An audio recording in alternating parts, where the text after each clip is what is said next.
भाई मेरे तो ऐश चल रहे हैं। आप बताओ आपकी कोडिंग की जर्नी कैसी चल रही है। आज हम लोग इस सिंगल वीडियो में HTML को कवर करने वाले हैं। आप में से बहुत सारे लोग ऐसे होंगे जिन्होंने अब तक वेबसाइट डिजाइनिंग के बारे में सोचा नहीं है, वेबसाइट डेवलपमेंट अभी सीखा नहीं है। तो HTML उन लोगों के लिए नया है, लेकिन बहुत ज़रूरी है अगर आप वेबसाइट डेवलपमेंट करना चाहते हैं तो। देखिए, HTML को हम सिंगल वीडियो में कवर कर रहे हैं। इसका मतलब है अगर आपको इन डेप्थ HTML को देखना है तो this is not the right video. लेकिन अगर HTML बिल्कुल नहीं आता तो यहाँ से आप शुरुआत कर सकते हो। सिंगल वीडियो में आप पूरा HTML समझ जाएंगे, जितना नेसेसरी है, जितना बेसिक रिक्वायर्ड है, वो पूरा का पूरा एक सिंगल वीडियो में आपको समझ में आ जाएगा। फिर आपको इन डेप्थ कोई चीज़ एक्सप्लोर करनी है तो वो एक अलग बात है, वो आप आगे कर सकते हो। बट मेरे ख्याल से इतने से आपका काम चल जाएगा।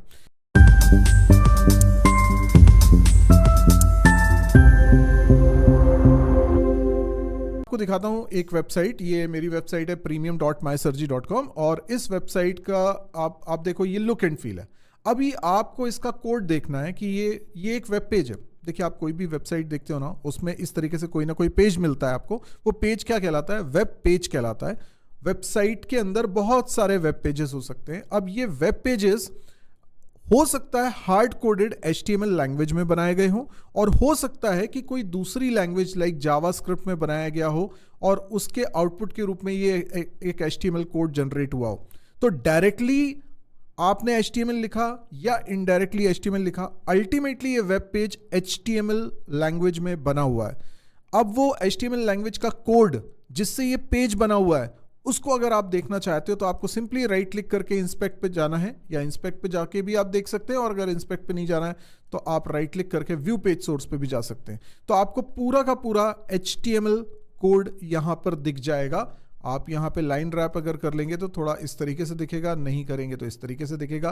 पर वो बहुत छोटे फॉन्ट है तो एकदम रीडेबिलिटी उतनी अच्छी नहीं लग रही होगी आपको, लेकिन यही है HTML कोड। अब यहाँ देख के तो एकदम डरावना सा लग रहा है कि इतना सारा क्या है, किसका क्या मतलब है। लेकिन मैं आपको बताऊं, ये एक्चुअल में बहुत इजी है। ये इस तरीके से इसलिए दिख रहा है क्योंकि ये हार्ड कोडेड तरीके से कोड नहीं किया गया है HTML, इसलिए वो ऑटो जनरेटेड जैसा सोच लो कि आपने जनरेट नहीं किया, इसलिए वो ऐसा दिख रहा है। बट आप खुद भी इसको कर सकते हो, और आपको HTML आती है तो आप इसको समझ भी सकते हो। एक एक चीज़ ऊपर से नीचे तक आप समझ सकते हो। अच्छा, चलिए अब हम ये समझते हैं कि HTML होता क्या है। जैसे नोट्स बनाते हो, अभी आप कुछ पढ़ाई कर रहे हो, आप नोट्स बना रहे हो, तो नोट्स बनाते हो तो आप क्या करते हो? नोट्स बनाते हो तो आप उसमें पॉइंट वाइज कुछ लिख रहे हो, और कोई चीज़ इंपॉर्टेंट है तो आप उस पर एक स्टार बना देते हो। यस, आप किसी पे अंडरलाइन कर देते हो, किसी पे बॉक्स बना देते हो, किसी पे हैश बना देते हो, किसी को अलग कलर के पेन से लिख देते हो, किस पे डबल अंडरलाइन कर देते हो। दैट मीन्स जब आप नोट्स बनाते हो किसी भी सब्जेक्ट के, तो उसमें आपके खुद के कुछ निशान होते हैं जिससे आप उस नोट्स को दोबारा पढ़ते हो तो आपको समझ में आ जाता है किस पोर्शन पे ज्यादा ध्यान देना है, एम्फेसिस देना है, कौन सी चीज इंपॉर्टेंट है, कौन सी चीज बहुत ज्यादा इंपॉर्टेंट है। तो आप अपने तरह के कुछ नोटेशंस बना लेते हो। अगर मुझे आपके नोट से पढ़ाई करनी है तो वो नोट्स में स्टार का मतलब क्या है, हैश का मतलब क्या है, अंडरलाइन का मतलब क्या है, ये चीज मुझे मालूम होनी चाहिए। तो ये एक तरह की भाषा होगी जो आपने बनाई, और वही भाषा अगर मुझे आती होगी तो मैं आपके नोट्स को प्रॉपर तरीके से पढ़ पाऊंगा, समझ पाऊंगा। अदरवाइज मैं पढ़ तो पा ही रहा हूं, लेकिन मुझे ये नहीं पता चल रहा कि ये स्टार लगाने का क्या मतलब है। लेकिन आपने मुझे बताया कि देखो, स्टार लगाया तो ये इंपॉर्टेंट है, और 2 स्टार लगे तो ये और ज्यादा इंपॉर्टेंट है। तो मुझे वो चीज समझ में आ गई। ऐसे ही आपने बोला कि बॉक्स बनाया हुआ, तो इसका मतलब ये एक प्रॉपर्टी है जो आपको लर्न करके रखनी है, तो मुझे समझ में आ गया। तो आपकी भाषा है, ये आपकी एक लैंग्वेज आपने बनाई जिससे आप नोट्स को प्रॉपरली इंटरप्रेट करो, राइट? उसी तरीके से ये जो भाषा है उसमें ये निशान, स्टार लगाना, बॉक्स बनाना, अंडरलाइन करना, हैश लगाना, 2 स्टार लगाना, ये क्या है? ये मार्कअप्स है, मार्किंग आपने करी हुई है। These are called markups. तो HTML भी कुछ इसी तरीके से है। HTML का फुल फॉर्म होता है हाइपर टेक्स्ट मार्कअप लैंग्वेज। अब हाइपर टेक्स्ट मार्कअप लैंग्वेज में आप समझिए मार्कअप लैंग्वेज कहलाती है। This is not a programming language, this is a markup language, which means कि पूरा जो पेज है वो टेक्स्ट है। अभी आप इस पेज को अगर देख रहे हैं तो इसमें आप कह रहे हैं कि नहीं पूरा टेक्स्ट कहाँ है, इसमें तो इमेजेस वगैरह बहुत कुछ है। I agree. लेकिन जब आप इसका कोड देखते हैं तो वो कोड पूरा का पूरा टेक्स्ट है। यस, ये पूरा का पूरा टेक्स्ट है। और इस टेक्स्ट में, इस टेक्स्ट को इंटरप्रेट कैसे करना है, यानी किसी टेक्स्ट को वो इमेज के रूप में दिखा रहा है, किसी टेक्स्ट को बड़ा बोल्ड करके दिखा रहा है, किसी टेक्स्ट को वो एक लिंक के तौर पे दिखा रहा है, किसी टेक्स्ट को वो पैराग्राफ के रूप में दिखा रहा है, किसी टेक्स्ट को वो टेबल के रूप में दिखा रहा है, इसका मतलब उसका अपीयरेंस कैसा होगा, वो दिखेगा कैसा, वो चीज तय होती है मार्कअप टैग्स से। ये वैसे ही मार्कअप्स हैं जैसे आप नोट्स बनाते वक्त अपने लगा रहे हो, लेकिन यहां मार्कअप्स कोई निशान होने की बजाय शब्द है। जैसे यहां पर पी शब्द लिखा हुआ है, ठीक है, यहां पर हेड शब्द लिखा हुआ है, यहां पर डिव लिखा हुआ है, ऐसे फॉन्ट लिखा हुआ है, और भी बहुत सारे शब्द यहां पर लिखे हुए हैं। These are markup tags. ये मार्कअप टैग की मदद से ये पता चलता है कि इस पर्टिकुलर टेक्स्ट को कैसा इंटरप्रेट करना है, किसको पैराग्राफ मानना है, किसको हेडिंग मानना है, किसको लिंक मानना है, किसको टेबल मानना है, किसको फॉर्म मानना है, किस एलिमेंट को क्या समझना है, वो इन मार्कअप टैग से हमें समझ में आता है।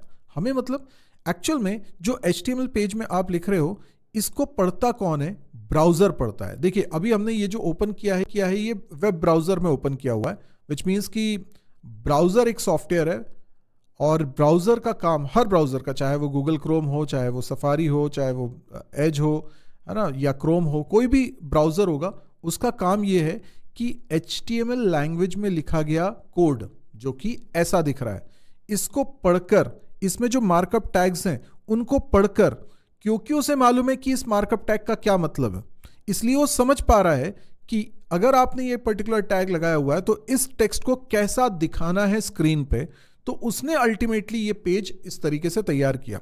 जब हम बोलते हैं कि HTML कोड को रीड करके, इंटरप्रेट करके इस तरह का कुछ पेज जनरेट करा है ब्राउजर ने, तो इसको टेक्निकली बोलते हैं रेंडर करना। रेंडर करना मतलब तैयार करना।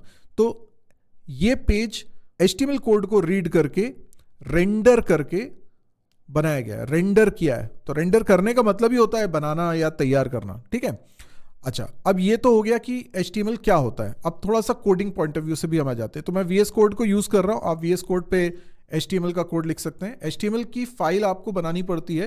तो जैसे आपने कोई फाइल बनाई, नाम रख लिया इंडेक्स, एक्सटेंशन इसका होना चाहिए HTML, सिंपल एक्सटेंशन है HTML। अच्छा, अब अगर आप ये यूज कर रहे हैं VS कोड, तो इसमें ना फैसिलिटी होती है कि आप बॉयलर प्लेट कोड ला सकते हैं। आपको सिर्फ क्या करना है, आपको इस तरीके से एक्सक्लेमेटरी साइन लगाना है, और अभी आप एंटर हिट कर दोगे ना, तो राइट साइड में आपको ये कोड दिख रहा है, ये कोड जनरेट हो जाएगा। मतलब एक एमिट एब्रिवेशन एक प्रोग्राम है जो कि इसमें VS कोड में होता है, और इस प्रोग्राम की मदद से आप HTML में जो भी टाइप कर रहे हो उसमें वो सजेशंस भी देता है और ऑटो कंप्लीट भी कर देता है, बॉयलर प्लेट कोड भी वो जनरेट कर देता है। तो ये कोड उसने जनरेट करना है। अब मैं एंटर हिट कर रहा हूं, आप देखो ये कोड अपने आप जनरेट हो गया। अदरवाइज आप खुद भी बना सकते हो, अगर आप ये नहीं करना चाहते हो तो हम खुद भी कर सकते हैं। देखिए सबसे पहले आपको लिखना होता है एक्सक्लेमेटरी डॉक टाइप HTML। ये लिखने का मतलब होता है कि आप जो HTML यूज कर रहे हो, देखो अभी HTML का कौन सा वर्जन चल रहा है, वर्जन नंबर 5, तो वर्जन 5 यूज कर रहे हो आप, ये बताने के लिए आपने इसको लगाया। इसके बाद आप लगाते हो HTML टैग।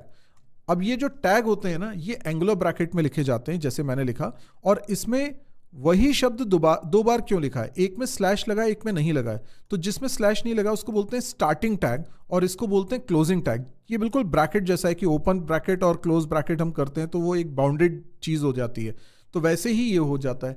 तो ये HTML टैग ओपन और क्लोज के बीच में जो कुछ लिख रहे हो, that is called your HTML content, जो भी इसके अंदर लिख रहे हो। और इसके अंदर हम बनाते हैं एक तो हेड टैग, और बनाते हैं हम एक बॉडी टैग। यानी हमने पूरे कोड को पूरे पेज को 2 भागों में डिवाइड कर दिया है, हेड और बॉडी।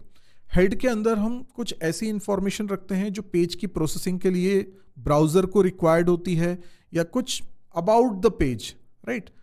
और जो बॉडी है इसमें एक्चुअल कंटेंट आता है जो पेज पे विजिबल होता है। अब बहुत सारे टैग्स हैं, हमें सारे टैग नहीं कवर करने हैं सिंगल वीडियो में, क्योंकि हम इस चीज़ को कवर करने वाले हैं, तो हम कुछ लिमिटेड टैग्स ही देखेंगे, लेकिन जितना ज़रूरी है वो सब कवर करेंगे। तो अब आप इसको आपने एक बार समझ लिया, इसके बाद अब मैं बॉयलर प्लेट कोड लेकर आता हूं तो आपको समझ में आएंगी चीज़ें। आप देखिए यहाँ पर ये डॉक टाइप HTML लिखा हुआ है, HTML टैग लिखा है, लेकिन साथ में यहाँ पे एक और चीज़ लिखी है। तो आप देखो ये एंगुलर ब्रैकेट के अंदर ही लिखा है, राइट। HTML लिखा, उसके बाद एंगुलर ब्रैकेट के अंदर एक और शब्द लिखा है लैंग, इसको बोलते हैं एट्रीब्यूट, और फिर इक्वल टू लगा के उसकी वैल्यू डबल कोट्स में आप लिख रहे हो, ये लैंग्वेज इंग्लिश के लिए है कि जो भी पेज का कंटेंट है उसकी लैंग्वेज है इंग्लिश। अब ये नहीं भी लिखोगे कोई फर्क नहीं पड़ेगा, पेज वैसे ही बनेगा। इसमें कोई एरर वगैरह नहीं आती है, HTML में कभी कोई एरर नहीं आती। और HTML कोई प्रोग्रामिंग लैंग्वेज नहीं है, it is a markup language. Programming languages में क्या होता है, डिसीजन कंट्रोल होता है, इफ एल्स लगा सकते हो, वेरिएबल्स होते हैं जिसकी वैल्यू को आप मैनिपुलेट कर सकते हो, आप लूप लगा सकते हो। यहाँ ऐसा कुछ भी नहीं है, यहाँ सिर्फ मार्कअप टैग्स हैं जिनकी मदद से पेज इंटरप्रेट होना है। अब आप देखो कि ये आपने अगर लगा दिया तो ये ब्राउज़र के काम की चीज़ हो सकती है, हमारे को इससे कोई बहुत ज़्यादा फर्क नहीं पड़ता है। हेड टैग लगाया मैंने, हेड टैग के अंदर मेटा टैग है जो ये बता रहा है कि इसमें जो कैरेक्टर एनकोडिंग यूज़ हो रही है वो UTF-8 यूज़ हो रही है। अगेन ये बॉलर प्लेट कोड है, शायद आप लिखते तो आप इसको लिखते भी नहीं, कोई बात नहीं। फिर यहाँ पे मुझे जो वेब पेज बनाना है वो रिस्पॉन्सिव बनाना है, मोबाइल फर्स्ट बनाना है। मोबाइल फर्स्ट का मतलब ये है कि आप सेम वेब पेज को अलग अलग तरह के डिवाइसेस पे ओपन कर सकते हो। आप लैपटॉप की स्क्रीन पे भी ओपन कर सकते हो, आप उस पेज को टैब में भी ओपन कर सकते हो, या फिर मोबाइल में भी कर सकते हो। अब मोबाइल की स्क्रीन सबसे छोटी है तो मोबाइल के हिसाब से हम उसको बनाते हैं। तो यहाँ पर बोला है कि जो विड्थ होगी वो डिवाइस की विड्थ के बराबर होना चाहिए। तो ये एक तरह से इसलिए लिखा जाता है ताकि आप किसी भी तरह के डिवाइस पे अपनी साइट को ओपन करें तो वो ऐसा नहीं दिखे कि एलिमेंट्स एक दूसरे के ऊपर ओवरलैप हो रहे हैं, वो एडजस्ट कर ले अपने आप को डिवाइस के साइज के हिसाब से। इसके बाद हम देख रहे हैं टाइटल टैग। टाइटल टैग में जो कुछ भी लिखा रहता है ना वो कहाँ आता है, तो जैसे यहाँ पर ये माई सर्च लिखा हुआ है ऊपर, यस, तो ये चीज़ है टाइटल जो यहाँ पे लिखा होता है। तो जो भी आप चाहते हैं वो इसके अंदर लिख सकते हैं। अब सवाल ये है कि मुझे इस पेज को चला के देखना है, तो एक तरीका तो ये हो सकता है कि मैं इस फाइल का ना पाथ कॉपी कर लेता हूँ, ये रहा कॉपी पाथ, और उसके बाद मैं यहाँ पर एक नया टैब ओपन करके यहाँ पर इसको पेस्ट कर देता हूँ। तो आप देख सकते हैं ये दिखाई दे रहा है। अभी ये ऊपर डॉक्यूमेंट आपको दिखाई दे रहा है टैब में। अगर मैं यहाँ पर चेंजेस कर दूँ, डॉक्यूमेंट की जगह मैं कर देता हूँ माई फर्स्ट HTML पेज, ऐसा लिख देता हूँ। अब ये लिख दिया और इसको मैं रिफ्रेश करता हूँ तो आप देखिए यहाँ ऊपर चेंजेस हो गए, माई फर्स्ट HTML पेज। अच्छा, अब इसके बाद हम कुछ और टैग्स देख लेते हैं। अच्छा, आपको ऐसा लगेगा कि बार बार मुझे स्विच करना पड़ रहा है, मुझे इधर जाना पड़ रहा है, तो आपके पास एक प्लगइन भी होता है, एक एक्सटेंशन होता है बेसिकली, जिसका नाम है लाइव सर्वर। मेरे पास इंस्टॉल्ड होना चाहिए live share, live server, okay, so I think live server है ये। तो लाइव सर्वर को आप इंस्टॉल कर सकते हो, मैंने ऑलरेडी इंस्टॉल करके रखा हुआ है। अगर आपने इसको इंस्टॉल कर लिया तो उसका बेनिफिट क्या है वो बता देता हूँ। आप क्या करोगे, यहाँ पे राइट बॉटम पे ना गो लाइव करके एक बटन आ जाएगी, इस पर आप क्लिक कर दोगे तो ये चीज़ लाइव हो सकती है। अब लाइव होने के लिए अभी एक लाइव सर्वर ऑन कर लिया आपने, ताकि क्या है कि HTML पेज आप यहीं इसी स्क्रीन पे देख लो, आपको अलग से ब्राउज़र ओपन करके चीज़ों को चला के देखने की ज़रूरत ना पड़े, इसके लिए आपने इसको यूज़ किया है। यहाँ पे मैंने देखिए ऊपर सर्च बार में गया और सिंपली एंगुलर ब्रैकेट लगाया, ग्रेटर देन का सिंबल, उसके बाद सिंपल ब्राउज़र पे आप चले जाइए। सिंपल ब्राउज़र पे आपको लिखना है http://localhost:5500/index.html। ये पेज ओपन हो गया। और अब आप ऐसा भी कर सकते हो कि इसको अलग स्क्रीन पे स्प्लिट कर दो। तो इस तरीके से आपने स्प्लिट कर दिया तो यहीं पर मुझे आउटपुट दिख जाएगा, मुझे अलग से इधर पे स्विच करने की ज़रूरत नहीं पड़ेगी। चलिए, अब मैं यहाँ पर आपको एक सबसे सिंपल सा टैग बताता हूँ। जैसे आपको हेडिंग बनानी है तो आप लिख सकते हो H1 टैग आपने बना लिया और उसके बाद फिर यहाँ पे लिख दिया वेलकम। तो ये जैसे ही आपने वेलकम लिखा यहाँ पर भी आपको वेलकम दिखाई देने लगा। तो बस इतना ही सिंपल है। अब ये H1 क्या है, ये आप जैसे न्यूज़पेपर में देखते हो कि अलग अलग न्यूज़ की अलग अलग हेडिंग होती हैं, तो ऐसे ही कुछ हेडिंग बड़ी कुछ हेडिंग छोटी ऐसा रखते हैं। तो H1 से H6 तक कुछ टैग्स हैं, आप उनको यूज़ कर सकते हो। जैसे मैंने H1 यूज़ किया ना, अगर मैं H2 यूज़ करूँ, यहाँ पर H1 की जगह मैं लगा देता हूँ H2, आप देखेंगे ये थोड़ा छोटा हो जाएगा। ऐसे H3, H4, H5, H6 तक होते हैं। तो आप जो भी टेक्स्ट लिख रहे हैं उधर कुछ हेडिंग देना चाह रहे हैं तो हेडिंग आप अपने हिसाब से चूज़ कर लीजिए। ये सर्च इंजन्स के लिए भी काम की होती हैं, तो ये ज़रूरी है कि आप इनको लिखें। जैसे आपने H1 और H2 ये हेडिंग्स दी हुई हैं ना, आप इनके साइज़ में अंतर देख रहे हैं। बस यही चीज़ है कि ब्राउजर इन टैग्स को पढ़कर इंटरप्रेट करता है कि इसको कैसे दिखाना है। अगर आप कोई टैग नहीं लगाएंगे, सीधे लिखेंगे ना, जैसे आपने लिखा हेलो, अभी कोई टैग नहीं लगाया, सीधे सीधे मैंने लिख दिया, तो भी वो दिख रहा है, ऐसा नहीं कि वो दिखेगा नहीं, पर उसको स्पेशल ट्रीटमेंट नहीं मिलेगा। अभी H1 लिख दिया तो उसको स्पेशल ट्रीटमेंट मिल गया। पहले से डिसाइडेड है कि H1 जो भी एलिमेंट होगा उसको कैसा दिखाना है। एक और मैं आपको टैग बताता हूँ, पैराग्राफ टैग। यहाँ पर मैं लिखता हूँ P टैग, और P टैग के अंदर मुझे कुछ टेक्स्ट लिखना है। अब कॉपीराइट फ्री अगर टेक्स्ट आपको लिखना है तो आप सिंपली लिखिए लॉरेम, और कितने वर्ड्स आप चाहते हो, मैंने कहा 10 वर्ड्स चाहता हूँ, तो ये ऑटोमेटिकली जनरेट कर देता है और इस तरीके से ये पैराग्राफ बन गया। तो ये वाला जो टेक्स्ट आपको हमेशा दिखाई देता है ना, ये टेक्स्ट कॉपीराइट फ्री टेक्स्ट है। कहीं का भी टेक्स्ट कॉपी करके अगर अपने साइट पे लगाओगे तो वहाँ पे कॉपीराइट इशू हो सकते हैं जहाँ से आपने कॉपी किया हो, तो उन सब चीज़ों से बचने के लिए ये तरीका बनाया हुआ है। ऐसे ही हमारे पास एक टैग होता है UL टैग। तो UL टैग होता है अनऑर्डर्ड लिस्ट के लिए, इसमें आप लिस्ट आइटम बना सकते हो। तो LI टैग लिस्ट आइटम के लिए होता है, और अगर आपको ऐसे 4 LI टैग चाहिए तो into 4 लिख दो आप, तो ऐसे करके 4 LI टैग जनरेट हो जाते हैं।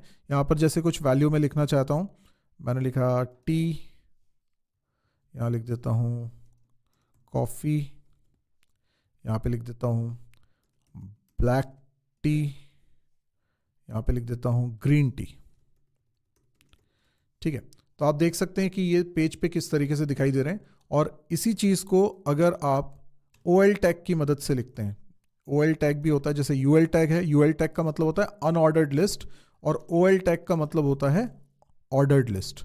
ऑर्डर्ड लिस्ट में क्या होता है, उसकी ऑर्डरिंग रहती है, तो 1 2 3 4 ऐसे आ गया, और UL में कर रहे हैं तो ये बुलेट मार्क्स आ रहे हैं। ठीक है, तो इस तरीके से आप लिस्ट शो कर सकते हो। लिस्ट के अंदर लिस्ट भी बना सकते हो आप, वो LI टैग के अंदर आप एक और UL टैग या OL टैग लगा के बना सकते हो। कई बार आपको लिंक बनाना होता है, तो वो कैसे बनेगा, जैसे आप एंकर टैग बोलते हैं इसको, A टैग। तो देखिए ये A टैग का स्टार्टिंग टैग है, ये क्लोजिंग टैग है। पेज पे जो दिखाना चाह रहे हो टेक्स्ट वो क्या है, तो वो जैसे मैंने लिखा माय वेबसाइट। ठीक है, तो माय वेबसाइट पेज पे दिखाई दे रहा है आपको नीचे की तरफ। ये इस पे क्लिक करोगे तो मेरी वेबसाइट ओपन होगी, लेकिन वो कैसे होगी, तो हर वेबसाइट का, हर वेब पेज का एक यूनिक एड्रेस होता है जिसको हम URL बोलते हैं, यूनिफॉर्म रिसोर्स लोकेटर। तो पूरी दुनिया में जितने भी वेबसाइट्स के पेजेस रखे हैं, हर पेज का एक यूनिक एड्रेस होगा जो कि एक सीक्वेंस ऑफ कैरेक्टर्स है। तो मुझे वो लिखना पड़ेगा। तो मेरी वेबसाइट जैसे है premium.mysurgery.com, तो मुझे ये लिखना है। तो मैं href एक एट्रीब्यूट है, उसकी वैल्यू के रूप में लिखूंगा। कैसे लिखूंगा, https://premium.mysurgery.com। एक एंकर टैग लगाया। अब पूरा जरा इसको समझिएगा, ये क्या है, एक HTML एलिमेंट। जितना मैंने हाईलाइट किया है ये क्या है, एक HTML एलिमेंट है। कौन सा HTML एलिमेंट है, एंकर HTML एलिमेंट है। ठीक है, अब ये जो एंकर HTML एलिमेंट है, इसमें ये स्टार्टिंग टैग है यहां से यहां तक, और ये क्लोजिंग टैग है। करेक्ट है, स्टार्टिंग टैग और क्लोजिंग टैग के बीच में जो होता है उसको बोलते हैं इस एलिमेंट का कंटेंट। तो पूरा ये HTML एलिमेंट है, एक एंकर एलिमेंट है, और उस एलिमेंट के अंदर ये कंटेंट है जो कि पेज पे विजिबल होगा। ये A क्या है, ये टैग है, इसको बोल रहे हैं टैग, और ये स्टार्टिंग टैग है और ये क्लोजिंग टैग है। और इसके बाद स्पेस देकर जो शब्द लिखा है इसको बोलते हैं एट्रीब्यूट। तो ये एंकर एलिमेंट के कुछ प्रॉपर्टीज, कुछ कैरेक्टरिस्टिक्स को दिखा रहा है। हम देखते हैं कुछ ऑप्शनल होते हैं एट्रीब्यूट्स, कुछ कंपलसरी होते हैं। जैसे एंकर के केस में आपको href लिखना पड़ेगा, क्योंकि एंकर का मतलब ही ये है कि आप हाइपरलिंक बना रहे हो। ये जो टेक्स्ट आपको दिख रहा है माय वेबसाइट, ये है हाइपर टेक्स्ट, ये नॉर्मल टेक्स्ट नहीं है, ये हाइपर टेक्स्ट है। इस पे क्लिक करते हो तो जो href की वैल्यू होती है वो URL रिक्वेस्ट के रूप में ब्राउजर सेंड कर देता है सर्वर को, और वहां से फिर रिस्पॉन्स आता है। अभी मैं अगर इस पे क्लिक करूंगा तो यहां पर कुछ इसलिए नहीं दिखेगा क्योंकि मैं यहां लोकली इसको चला रहा हूं, लेकिन यहां पर मैं अगर चला के देखूंगा ना तो बिल्कुल मुझे दिखेगा। जैसे ये माय वेबसाइट पे क्लिक करा तो ये वेबसाइट, वेब पेज ओपन हो गया। तो इसका मतलब क्या है, एंकर टैग की मदद से आप किसी भी वेब पेज के साथ अपने टेक्स्ट को लिंक कर सकते हो। तो आपको समझ में आया, ये पूरा HTML एलिमेंट है। कौन सा HTML एलिमेंट है, एंकर HTML एलिमेंट है। ये कंटेंट ऑफ HTML एलिमेंट है। ये टैग है, स्टार्टिंग टैग, क्लोजिंग टैग। ये टैग नेम है, टैग का नाम क्या है, A, और ये एट्रीब्यूट है, और ये उसकी वैल्यू है। अब देखिए कुछ पर्टिकुलर एलिमेंट में कुछ पर्टिकुलर एट्रीब्यूट यूज होते हैं, जैसे HREF की जरूरत यहाँ पे और भी कई जगह पड़ेगी। हर एट्रीब्यूट सबके साथ नहीं आ सकता। कुछ एट्रीब्यूट ऐसे होते हैं जो सबके साथ आ सकते हैं, किसी भी HTML एलिमेंट पे लग सकते हैं, उनको स्टैंडर्ड एट्रीब्यूट्स बोलते हैं। पर कुछ होते हैं स्पेसिफिक, जो किसी पर्टिकुलर HTML एलिमेंट के साथ ही लगने वाले हैं, ठीक है। लेकिन हाँ, एट्रीब्यूट कुछ ऑप्शनल होते हैं, कुछ मैंडेटरी होते हैं, पर कुछ भी गलत कर दो एरर कुछ नहीं आने वाली। ब्राउजर जैसा इंटरप्रेट कर लेगा वैसा वो कुछ ना कुछ दिखाई देगा, एरर कुछ नहीं बोलेगा कभी भी। वैसे तो आप इन पे डेकोरेशन भी कर सकते हो, इनका कलर वगैरह भी सेट कर सकते हो, पर उसके लिए हमें पढ़ना होता है CSS। हम HTML में थोड़ा बहुत कर सकते हैं, बट उसको अवॉइड करिए, उससे हमें मतलब नहीं है। पेज पर क्या दिखे, हेडिंग दिखे, पैराग्राफ दिखे, अनऑर्डर्ड लिस्ट दिखे, ऑर्डर्ड लिस्ट दिखे या एंकर दिखे, ये HTML तय कर रहा है। पर वो कहाँ दिखे, पेज में कहाँ दिखे, उसका अलाइनमेंट कैसा हो, उसका कलर कैसा हो, ये सारी चीजें तय करने के लिए हम CSS का यूज करते हैं। तो CSS अलग किसी वीडियो में देखेंगे, आज सिर्फ HTML पे फोकस करते हैं। इसी तरीके से हमारे पास कुछ और भी टैग्स हैं। अब देखिए, मैं चाह रहा हूं कि एक इमेज यहां पर दिखाई दे। अब इमेज दिखाई देगी तो उसके लिए मुझे IMG टैग का इस्तेमाल करना पड़ेगा। आप सिर्फ टैग का नाम लिखिए, एंटर हिट करिए, बाकी वो पूरा कंप्लीट कर देता है। ये एमिट एब्रिवेशन का कमाल है। अब देखिए, इसमें ये अलग तरह का टैग दिख रहा है। इसमें स्टार्टिंग टैग और क्लोजिंग टैग अलग अलग नहीं दिख रहे। कुछ टैग्स ऐसे होते हैं जिनमें स्टार्टिंग टैग और क्लोजिंग टैग अलग अलग होता है, और कुछ ऐसे होते हैं जिसमें स्टार्टिंग टैग और क्लोजिंग टैग अलग अलग नहीं होते। जो IMG है वो एम्प्टी टैग कहला रहा है, क्योंकि उसका स्टार्टिंग टैग और क्लोजिंग टैग अलग अलग नहीं है। जो एंकर टैग है वो नॉन एम्प्टी टैग कहलाता है, क्योंकि उसका स्टार्टिंग टैग और क्लोजिंग टैग अलग अलग है। जो नॉन एम्प्टी टैग्स होते हैं उसमें कुछ कंटेंट होता है। अब यहां पर कुछ कंटेंट नहीं है। यहां तो बेसिकली आप क्या करना चाह रहे हो, आपके इस वेब पेज पर एक इमेज दिखाना चाह रहे हो, पर इमेज खुद में भी एक अलग फाइल है, तो फाइल इसमें एम्बेड होके दिखेगी। उसके लिए आप IMG टैग में SRC एट्रीब्यूट, जो कि सोर्स का शॉर्ट है, SRC एट्रीब्यूट की वैल्यू के रूप में URL लिखते हो अपनी इमेज फाइल का। अभी फिलहाल लोकली मैं इमेज रखना चाह रहा हूं, तो मैं अपने HTML फोल्डर में, ये हमारा HTML फोल्डर है, यस, तो इसमें मैं एक इमेज रखना चाहता हूं। तो यहां पर एक इमेज फाइल आ गई है, ठीक है। आपने कुछ नहीं है, उस फोल्डर के अंदर पेस्ट कर दिया। अभी इसको कुछ रीनेम कर देता हूं मैं। इमेज का नाम जैसे मैंने कर दिया pic1, ठीक है। तो pic1.png इसका नाम रख लिया मैंने। अब मुझे इसको यहां पे शो करना है, तो मुझे सिर्फ इसका नाम लिखना है pic1.png। देखिए, वैसे आपको प्रॉपर पूरा URL लिखना होता है, लेकिन अभी लोकली हम रख रहे हैं, अपने मशीन पे रख रहे हैं, कोई दिक्कत नहीं। लेकिन जब वेबसाइट होस्ट कराएंगे तो हर एक का एक URL होगा, आपको प्रॉपर पूरा URL लिखना होता है, बट अभी के लिए इतना सही है। ऑल्ट एट्रीब्यूट की वैल्यू आपको हमेशा सेट करनी चाहिए। ऑल्ट का मतलब होता है ऑल्टरनेटिव। ये तब काम आता है जैसे किसी कारण से पिक्चर लोड नहीं हो पा रही है, तो इमेज नहीं दिख रही, तो उसकी जगह एक टेक्स्ट दिख जाए जिससे सामने वाले को समझ में आ जाए कि इधर पे किस तरह की इमेज आने वाली थी। और दूसरा, सर्च इंजिन्स के लिए भी काम किया है। जब वो इमेजेस सर्च होती हैं तब वो इस ऑल्ट की वैल्यू के आधार पे ही सर्च होती है। जैसे मान लीजिए आप कभी गूगल पे सर्च कर रहे हो कोई इमेज, तो आप कैसे सर्च करते हो, आप तो कुछ टेक्स्ट लिख के सर्च करते हो। वो टेक्स्ट ऑल्ट एट्रीब्यूट की वैल्यू के रूप में अगर होगा तो वो इमेजेस सर्च रिजल्ट में आ सकती हैं। तो यहां पर मैं लिख देता हूं माई इमेज। वैसे तो कुछ अच्छा मीनिंगफुल लिखना चाहिए, पर मैंने अभी लिख दिया माई इमेज। अभी आप देख सकते हो यहाँ इमेज दिख रही है, और इमेज काफ़ी बड़ी होने की वजह से आप देखो यहाँ स्क्रॉल हो रहा है, ठीक है, हॉरिजॉन्टल और वर्टिकल स्क्रॉल हो रहा है। तो ये इमेज का साइज भी आप कंट्रोल कर सकते हो। हालांकि ये सब हमें CSS के द्वारा करना चाहिए, पर ठीक है, आप थोड़ा बहुत यहाँ पर कर सकते हो। जैसे मैंने विड्थ कर दिया 300, विड्थ इसकी कम हो गई। अब विड्थ के हिसाब से इसका एस्पेक्ट रेशो मेंटेन रहता है, तो हाइट भी उसके रेशो में कम हो गई, तो ये हमको इमेज दिखाई दे रही है। अगर आपको टेबल बनाना है पेज पे, अगर आपको टेबल बनाना है तो आप टेबल टैग का इस्तेमाल करो। टेबल टैग स्टार्ट और क्लोज, इसके अंदर आप मल्टीपल रोज बना सकते हो। जैसे मैंने एक रो बना दी, इसके अंदर आप कई सारा डेटा रख सकते हो। जैसे मैं TD लिख रहा हूँ और मैं यहाँ पर 4 TD लिख देता हूँ, यहाँ पे कुछ लिख देता हूँ।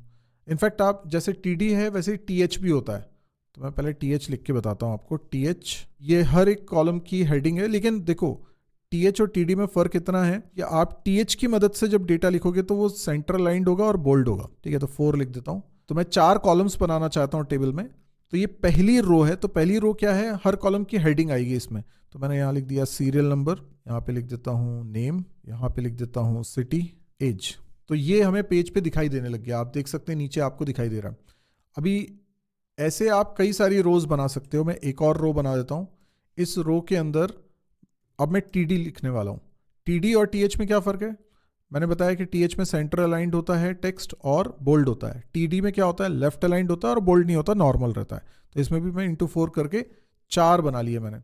अब यहाँ पर कुछ डेटा लिख देता हूँ, जैसे मैंने लिख दिया 1, नेम में लिख देता हूँ अरुण, सिटी में लिख देता हूँ इंदौर, एज में लिख देता हूँ 23, और ऐसे में और भी कई सारे बना सकता हूँ। सिंपली कॉपी पेस्ट कर रहा हूँ। डेटा भी थोड़ा बहुत चेंज कर देता हूँ। सिटी कर देता हूँ पुणे, एज कर देता हूँ 25, यहाँ पे कर देता हूँ 3, यहाँ पे कर देता हूँ निकिता, यहाँ पे कर देता हूँ मुंबई, यहाँ पे कर देता हूँ 22, ये हो गया 4, अर्जुन, भोपाल 24। इस तरीके से मैंने बना दिया। तो आप देख सकते हैं नीचे ये एक टेबुलर फॉर्मेट में दिख रहा है। हालांकि आपको टेबल पे कोई बॉर्डर वगैरह नहीं दिख रही है, पर वो सब डेकोरेशन का काम है, आप कर सकते हो, उसके लिए प्रॉपर्टीज़ होती हैं, वो आप लगा सकते हो। तो ये हो गया टेबल।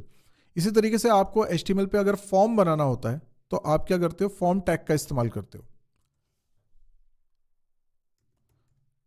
ये फॉर्म टैग है। फॉर्म टैग के अंदर आप कई सारे इनपुट एलिमेंट्स यूज़ कर सकते हो, जैसे लेबल, और यहाँ लिख देता हूँ, और यहाँ पर एक लगाता हूँ इनपुट टैग।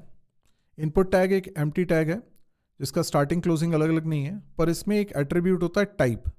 टाइप एट्रीब्यूट की जो वैल्यू होती है उससे डिसाइड होता है कि वो इनपुट एलिमेंट कैसा बनेगा। तो फॉर्म क्या होता है, आपने देखा होगा कई तरह के फॉर्म होते हैं, चाहे वो लॉगिन फॉर्म हो, कोई रजिस्ट्रेशन फॉर्म हो, तो आपको अपनी डिटेल्स फिल करनी होती है उसमें। तो वो जो डिटेल्स फिल करनी है उसके लिए अलग अलग तरह के इनपुट एलिमेंट्स चाहिए। तो इनपुट टैग एक बहुत ही कॉमन सा तरीका है इनपुट एलिमेंट्स बनाने का, और उसमें टाइप एट्रीब्यूट की कई सारी पॉसिबल वैल्यूज हो सकती है। सबसे कॉमन है टेक्स्ट। इससे क्या है, ये टेक्स्ट बॉक्स बना देता है, और आप यहाँ पे इसका कुछ आईडी रख सकते हो। जैसे मैं आईडी क्या है? स्टैंडर्ड एट्रीब्यूट जो इसके यूनिक आइडेंटिफिकेशन के लिए ज़रूरी है। आप बनाना चाहो बनाओ, नहीं बनाना है वो आपकी मर्जी है। मैंने यहाँ लिख दिया नेम। आप यहाँ पर और भी कई सारे एट्रीब्यूट्स रख सकते हो, अभी के लिए इतना समझना काफ़ी है। यहाँ पे लिख देता हूँ नेम। ठीक है, तो ये लेबल इसके लिए है, ये पता चल रहा है। ये फॉर्म बन गया। नीचे देखिए आप नेम लिखा हुआ आ रहा है, और साथ में एक टेक्स्ट बॉक्स है जिसमें कि आप कुछ टाइपिंग वर्क कर सकते हो। इस तरीके से और भी कई सारे होते हैं, जैसे यहाँ पे लिखता हूँ पासवर्ड, यहाँ पे लिख देता हूँ पासवर्ड, यहाँ पे लिख देता हूँ पासवर्ड। ठीक है जी। और इसको टेक्स्ट की जगह पर मुझे करना पड़ेगा पासवर्ड। अब इससे क्या फ़र्क पड़ेगा? इससे ये जो पासवर्ड बॉक्स बना है, इस पर अगर कुछ भी टाइप करूँगा तो वो ऐसे शो नहीं करेगा कि आपने क्या कैरेक्टर प्रेस किया है, वो सिर्फ ऐसे डॉट डॉट डॉट दिखाएगा आपको। ठीक है। अच्छा, ये नेक्स्ट लाइन से क्यों नहीं आ रहा है? तो लाइन चेंज करने का भी एक तरीका है, आप BR टैग का इस्तेमाल कर सकते हो। BR टैग से लाइन चेंज हो जाती है। बाकी और डेकोरेशन और अलाइनमेंट करना है CSS के ऊपर छोड़िए। जेंडर, तो एक बार फिर लेबल बनाता हूँ। लेबल में लिखता हूँ जेंडर, और यहाँ पर भी लिख देता हूँ जेंडर। लेकिन यहाँ पर टाइप एट्रीब्यूट की वैल्यू क्या होगी? रेडियो। तो रेडियो बटन्स बनेगी यहाँ पर, और यहाँ पर हो जाएगा जेंडर। पर एक रेडियो बटन से काम नहीं चलेगा, आपको 2 रेडियो बटन्स चाहिए होगी। तो जैसे मेल के लिए ये होगी, इस तरीके से एक और बनाइए फीमेल के लिए। पर आपको करना ये है कि दोनों के नेम सेम रखने हैं। अभी तो नेम मैंने रखा ही नहीं है, नाम सेम रखना ज़रूरी है। अभी क्या होगा, जैसे ये मेल फीमेल है, चलो मैं एक काम करता हूँ, यहाँ पे कुछ बना देता हूँ, थोड़ा सा ऊपर आ जाएगा, पैराग्राफ बना देता हूँ, लॉरेम 100 कर देता हूँ। ठीक है, तो ये थोड़ा ऊपर शिफ्ट हो गया। अभी आप देखो जेंडर में पहले तो ब्रेक लाइन कर दिया जाए BR टैग की मदद से। आप देखो ये नेक्स्ट लाइन पे आ गया। अब आप देखो ये जेंडर है, मेल और फीमेल, आप दोनों पे ही क्लिक कर पा रहे हो। ऐसा थोड़ी होना चाहिए, कोई एक पे ही क्लिक कर सको ना। तो उसके लिए ज़रूरी है इन दोनों इनपुट एलिमेंट्स के नेम एट्रीब्यूट की वैल्यू सेम हो। तो नेम एट्रीब्यूट की वैल्यू आप सेम रख लो, जो रखना है आपको, इससे कोई फ़र्क नहीं पड़ता क्या रखना चाह रहे हो।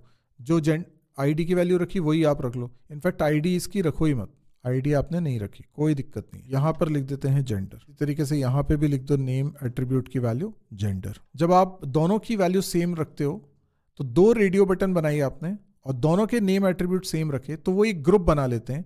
जिन जिन रेडियो बटन्स के नाम सेम हैं वो एक ही सेलेक्ट उसमें से हो पाएगा। तो इस तरीके से फॉर्म हम बनाते हैं। फॉर्म में और भी कई सारे इनपुट एलिमेंट्स होते हैं, आपको सिर्फ क्या करना है, थोड़ा सा प्रैक्टिस करना है। आप लिखेंगे इनपुट में आप टाइप एट्रीब्यूट की वैल्यू जब लिखेंगे ना, तो वो आपको सजेशन दे देगा कि आप क्या क्या लिख सकते हो। ये देखो इतने सजेशंस आपको आ रहे हैं, तो आप इन सबको यूज़ कर करके देख सकते हो।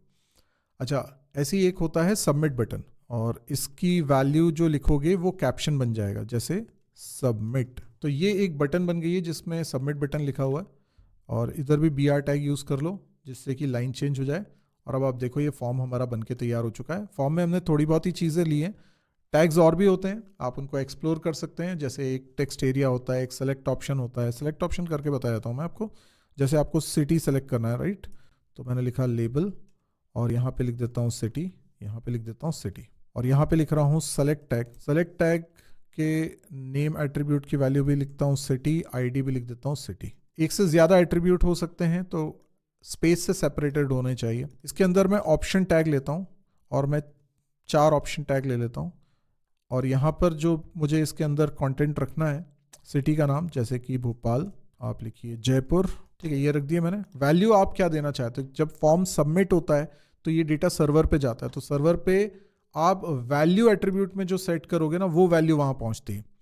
तो जैसे यहाँ पे मैंने लिख दिया भोपाल, यहाँ पे लिख दो जयपुर, यहाँ पे लिख दो मुंबई। इस तरीके से ये बन जाएगा। ये देखिए सिटी लिखा है, उसके बाद ये ड्रॉप डाउन लिस्ट है, इनमें से आपको जो चूज करना है। तो ये अलग अलग तरह के इनपुट एलिमेंट्स आपको मिलते हैं, इससे आप फॉर्म बनता है। अब फॉर्म कहाँ सबमिट होगा उसका यूआरएल आप यहाँ एक्शन एट्रीब्यूट की वैल्यू में लिखेंगे तो ये वहाँ पर जाएगा। अभी मैं यहाँ पर कुछ लिख देता हूँ, जैसे मैंने लिख दिया http://xyz.com/